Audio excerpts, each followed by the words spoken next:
Екінші сынып оқушылары балапан арнасы арқылы дүйсенбі жұма аралығында кестеде көрсетілген уақытқа сәйкес сабақ оқиды. Балалар күнделікті сабақ кестесіне сай қазақ тілі, математика, жаратылыстану, дүниетану және орыс тілі пәндері бойынша білім алады.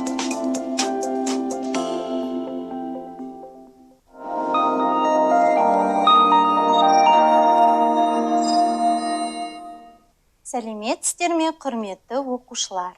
Қазақ тілі сабағын бастаймыз. Ендеше алдымен бейне жазбаға назарымызды аударайық. Қоршаған ортаны қорғау. Қоршаған ортадағы су, өсімдіктер, жануарлар, топырақ, тағы да сол сияқты айналадағы біз үшін аса құнды нәрселердің бәрі табиғи байлық болып табылады. Табиғи байлықты үнемді пайдалану, қолданылған затты қайта пайдалану және қалдықтарды қайта өңдеу арқылы тасталатын қалдықтардың санын едәуір азайтуға болады. Табиғи қуат көздері мен байлық түрлері шектеулі, сондықтан оларды үнемдеп пайдалану керек. Балалар, қоршаған ортаны қалай қорғауымыз керек? Дұрыс айтасыңдар. Табиғи байлықтарымызды үнемді пайдалануымыз керек және жан-жануарларымызға қамқор болуымыз керек. Бұл біздің қасиетті борышымыз. Балалар, біз бүгін сендермен жан-жануарлардың бірі мүйіз тұмсық деген жануармен танысамыз. Ендеше келесі бейне жазбаны мұқият қараңдар. Себебі сол бейне жазбаға байланысты тапсырма орындайсыңдар.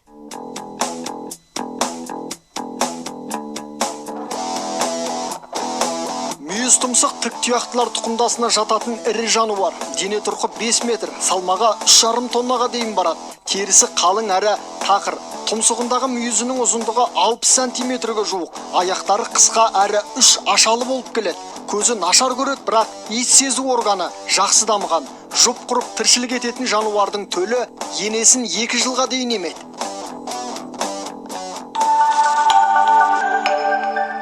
Бейне жазбаны қарап болсақ, балалар, сендер мүйіз тұмсық туралы білімдеріңді шыңдадыңдар деген ойдамын. Ендеше келесі тапсырмамызға көшейік. Балалар, қарандаршы, мүйіз тұмсық қандай жануар екен? Мүйіз тұмсықтың аяқтары қандай екен? Терісі қандай екен? Ал, ойланайық.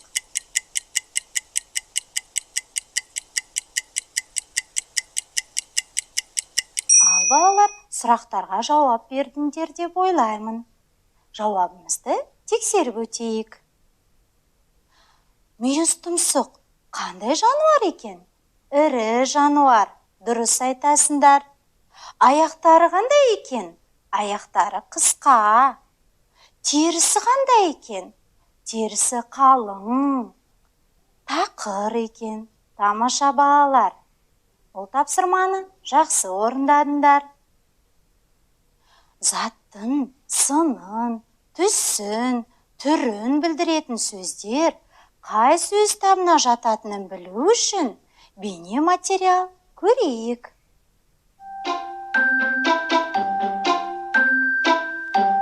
Мынау не? Бұл Томнан келген сыйлық. Оның ішінде не бар? Том саған тосын сый жасапты. Не екенін өзің тап, мен саған көмектесейін.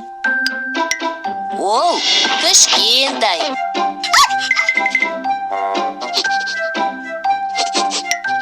Бұл күшік пе? Бұл енді сенің күшігің. Ол қандай екен? Менің күшігім кішкентай. Түсі ала, жүні жұмсақ және сондай ақылды. Көрдің бе, бұл сөздер қандай деген сұраққа жауап береді. Яғни олар сын есімдер. Сын есім заттың түсін, көлемін, салмағын, дәмін, пішінін білдіретін сөздер сын есім деп аталады. Сын есімдерге қандай, қай деген сұрақтар қойылады. Түсі қызыл, сары, ақ. Көлемі кіші, үлкен, ұзын. Салмағы ауыр, жеңіл. Дәмі ашы, тәтті, қышқыл. Пішіні сүйір, сопақ, домалақ. Сонымен балалар, бүгінгі сабақта сендердің меңгеретіндерің сын есім, мәтін ішінен сын есімді табу. Ал балалар, бірінші тапсырмамызға көшейік. Бұл тапсырмада не істеу керектігін мен түсіндіріп өтейін. Мәтіннен сын есімді тап, оларға сұрақ қой. Мәтінді мен сіздерге оқып берейін. Мүйіз тұмсық ірі жануар. Оның мүйізі жіңішке талшықтардан құралған. Алайда мүйіз тұмсық күндіз сұлап жатады да айбарлы дыбыс шығарады. Ал түнде жайылымға шығады. Ал балалар мұқият ойланып, сын есімдерді таба қойыңдар.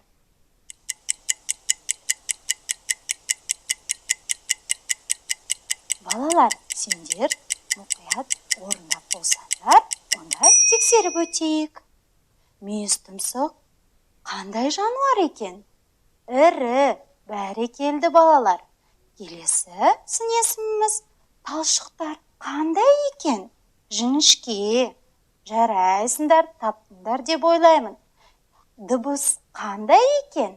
Айбарлы дыбыс екен. Тамаша балалар. Барлық балалар дұрыс жауап берді деген ойдамын. Ендеше келесі тапсырмамызға көшейік. Екінші тапсырмамыз кім шапшаң ойыны. Балалар, ойын ойнауды ұнатасыңдар ма? Ендеше іске сәт. Берілген сөздерге мағынасы қарама-қарсы сын есімдерді тауып жаз. Әр сын есімге оған қатысы бар зат есімді байланыстырып айт. Бірінші сын есіміміз жаңа. Екінші сын есіміміз қымбат. Үшінші ұзын. Төртінші сын есіміміз ұсақ. Бесінші сын есіміміз ашы. Алтыншы сын есіміміз жуан. Ал енді балалар, мұқият ойлана қойыңдар.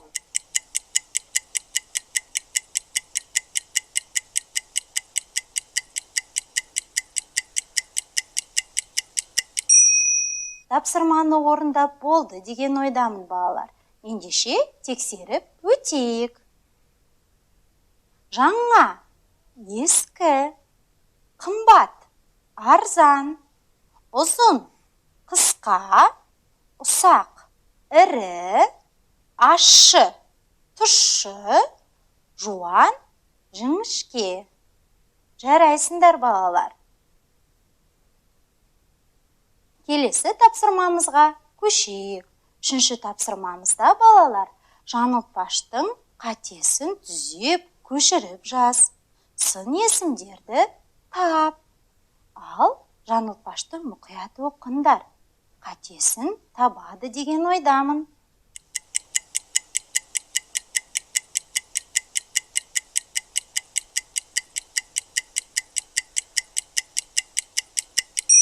Орындап болдыңыздар деген ойдамын балалар. Ендеше тексерейік. Үшкір тұмсық, сұр шымшық, тордан ұшты, құрт шымшып. Бұл жерде балалар тұмсық деген сөзде о әрпі естілгенімен ы әрпі жазылады. Тордан деген сөзде бірінші әрпі т әрпі. Құрт деген сөзде ы әрпі естілгенімен жазылмайды. Мұқият болыңдар. Ал енді сын есімдерді табайық. Қандай тұмсық? Үшкір тұмсық. Қандай шымшық? Сұр шымшық. Бәрекелді балалар, сендер де дұрыс орындады деген ойдамын. Ал енді жаңылтпашымызды қайталап айтып көрейік. Үшкір тұмсық, сұр шымшық, тордан ұшты, құрт шымшып. Бұдан да жылдам айтып көрейік. Қанеке? Үшкір тұмсық, сұр шымшық, тордан ұшты, құрт шымшып. Бәрекелді балалар, сендер де айтып көрдіңдер деген ойдамын. Ал балалар, 4-ші тапсырмаға көшейік. Балалар, бұл жерде сіздерге сын есім берілген. Қызыл, сары, ақ. Кіші, ұзын, үлкен. Ащы, тәтті, қышқыл. Сүйір, сопақ, домалақ. Ауыр, жеңіл. Ал балалар, бұл сын есімдер заттың несін білдіреді? Ойланайық.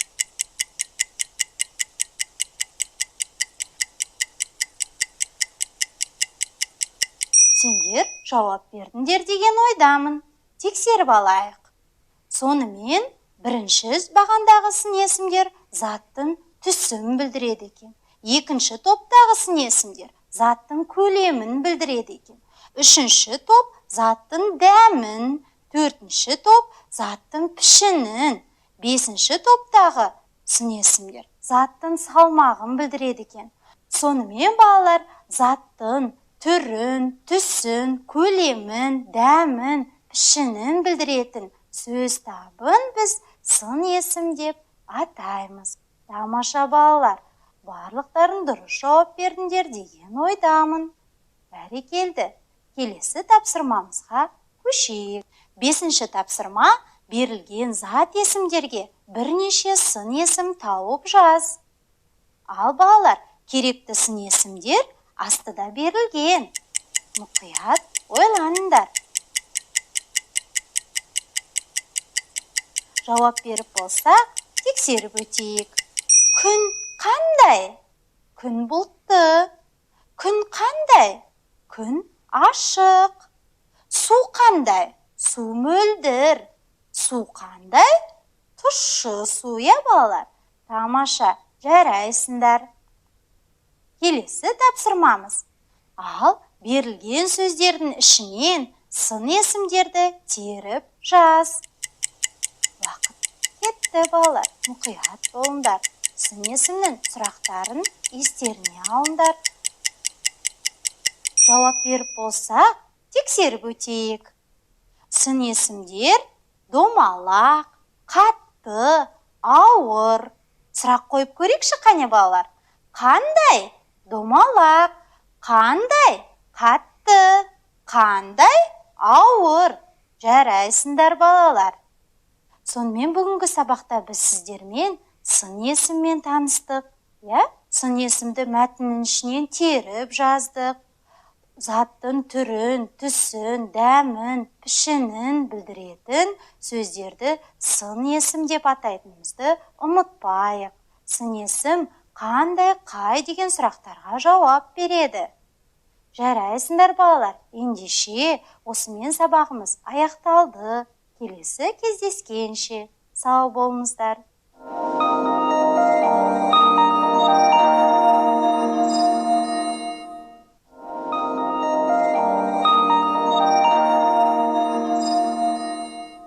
Здравствуйте, дорогие ребята!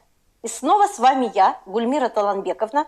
Мы начинаем урок русского языка. Сегодня на уроке ты узнаешь, как пересказывать истории, используя знакомые слова. А также ты научишься записывать словосочетания с помощью учителя. Волосата, зелена, в листьях прячется она. Хоть и много ножек, бегать все равно не может. Отгадай загадку. Кто это?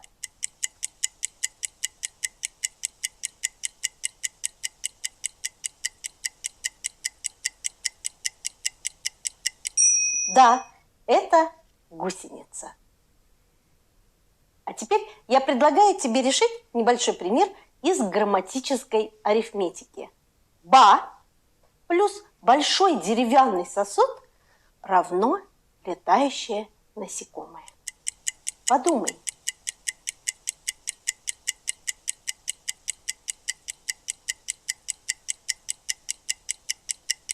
Ба плюс бочка равно бабочка.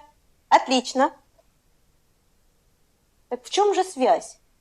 волосатой зеленой гусеницы и красивой бабочки. О чем будет сегодняшний наш урок?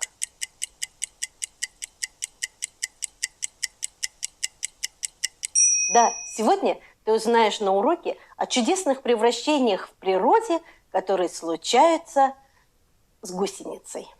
Давай вместе прочитаем сказку о гусенице. В одном большом огороде жила-была маленькая гусеница. Она была зеленая-призеленая. Была у нее мечта. Она хотела стать красивой бабочкой, но все только смеялись над ее мечтой. А гусеница заедала свое горе тем, что поедала и поедала листочки. Но однажды ей очень захотелось спать. Она сделала из белых нитей домик и сладко уснула. Когда она проснулась, ей стало тесно в домике. Выбралась она из домика и поняла, что ее мечта сбылась. На ее спинке появились красивые крылышки. Взмахнула она ими и полетела. А все дружно закричали: «Какая же ты красивая!» Вот такие вот чудесные превращения случились с гусеницей. Мечты сбываются. А теперь поработаем с текстом. Посмотри, пожалуйста, на экран. В первых предложениях найди имена существительные. Была у нее мечта, она хотела стать красивой бабочкой.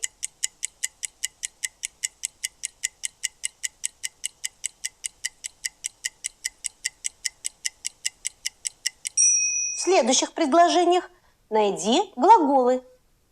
Но все только смеялись над ее мечтой, а гусеница заедала свое горе тем, что поедала и поедала листочки.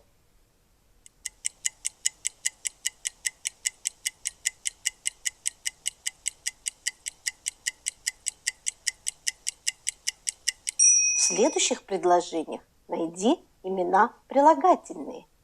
В одном большом огороде жила-была маленькая гусеница.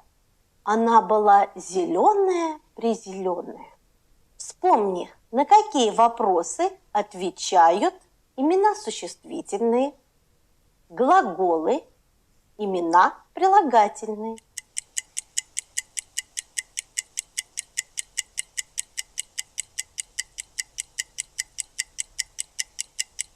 Проверь себя. Да, правильно, что мечта, имя существительное, и кем бабочкой, кто бабочка. Глаголы в данных предложениях что делали, смеялись, что делала, заедала, что делала, поедала. И имена прилагательные, какая гусеница, маленькая, какая зеленая, призеленая. А теперь давай сделаем вывод. Перед тобой картинки. Пожалуйста, последовательно переставь рождение бабочки.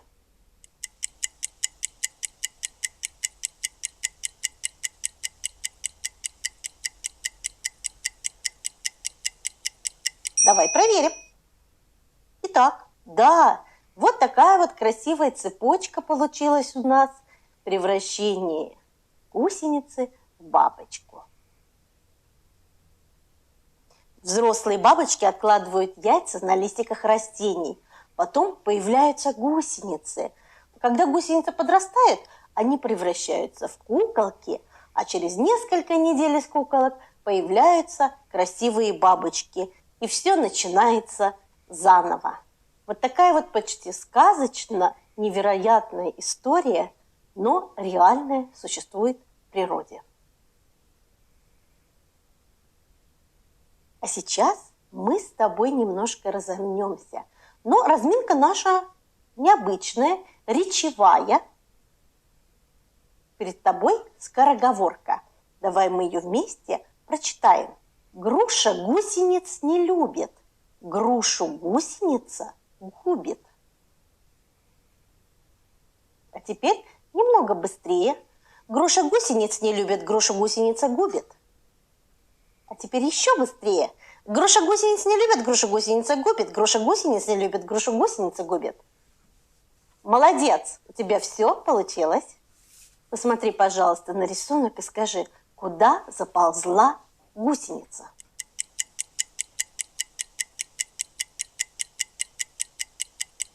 Да, гусеница заползла в яблоко. А что она построила в яблоке?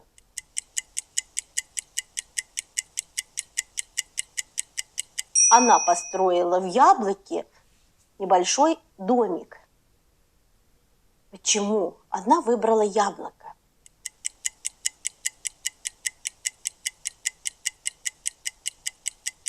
Яблоко какое? Сладкое. Яблоко какое? Сочное. Поэтому гусеница и выбрала яблоко. Где еще живут гусеницы?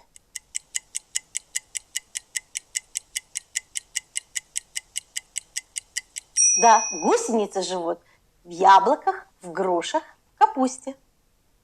Угадай загадку. Спал цветок и вдруг проснулся. Больше спать не захотел, улыбнулся, потянулся, взвился вверх и улетел.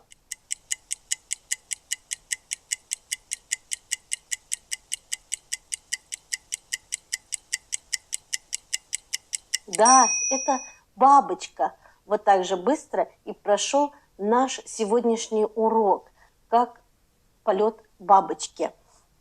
Перед тобой 3 бабочки. Выбери бабочку согласно твоему настроению. Красная бабочка, тебе сегодня было сложно, и ты испытывал затруднения на уроке. Синяя бабочка, задания были нелегкие, но ты справился с заданиями. Зеленая бабочка, тебе было легко, и у тебя все получилось. Вот и подошел к концу наш урок русского языка. До новых встреч!